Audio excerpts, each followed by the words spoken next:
Hello friends, welcome to Viji's mimicry.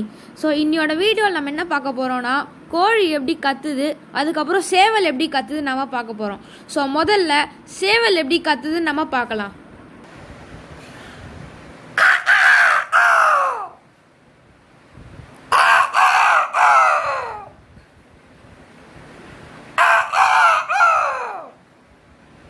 பாருங்க, இறைவனுடைய படைப்பில் ஒவ்வொரு ஜீவராசிக்கும் ஒரு குணாதிசயங்கள் யூனிக் கேரக்டர் இருக்குன்னு நேற்று நான் சொன்னேன். சேவல்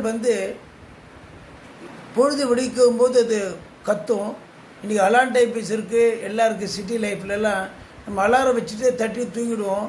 ஆனால் இறைவன் படைப்பில் அது கோழி விடிகிறதுக்கு முன்றது அது கத்த ஆரம்பிக்கும். கிராம ஜனம் சொல்ல, கோழி கூவுது பாரு, பொழுது விடிஞ்சிருச்சு பாருன்னு சொல்லுவார்கள். பாருங்கள், அப்படியே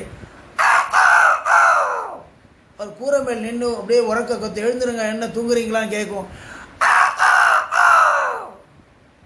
இது கத்தணுன்னா பெட்டை கோழி.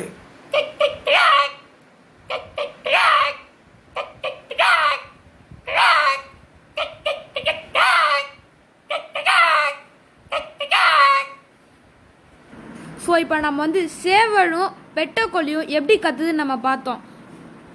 ஸோ இப்போ பெட்டைக்கோழி அதோட இரையை தேடி போகும்போது இல்லை சாப்பிட்டுட்டு இருக்கும்போது அதோட குஞ்சுகள் அதோட குட்டிங்க மேலே ஒரு கண்ணு எப்பயுமே வச்சுக்கிட்டு இருக்கும். ஸோ இப்போ அது யாராத்தோட இப்போ யாராவது அதை டிஸ்டர்ப் பண்ணி அந்த மாதிரி எதாவது பண்ணாங்கன்னா அதோட இமோஷனல் அதை எப்படி சவுண்டாக வெளிப்படுத்துதுன்னு நம்ம இப்போ பார்க்கலாம்.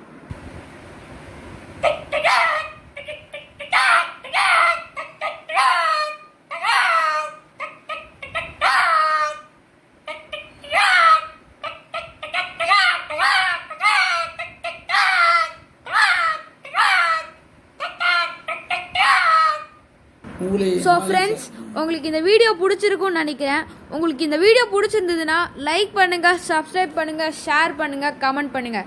அதுக்கப்புறம் பெல் ஐக்கான் அடிச்சுட்டு போங்க. தேங்க்யூ.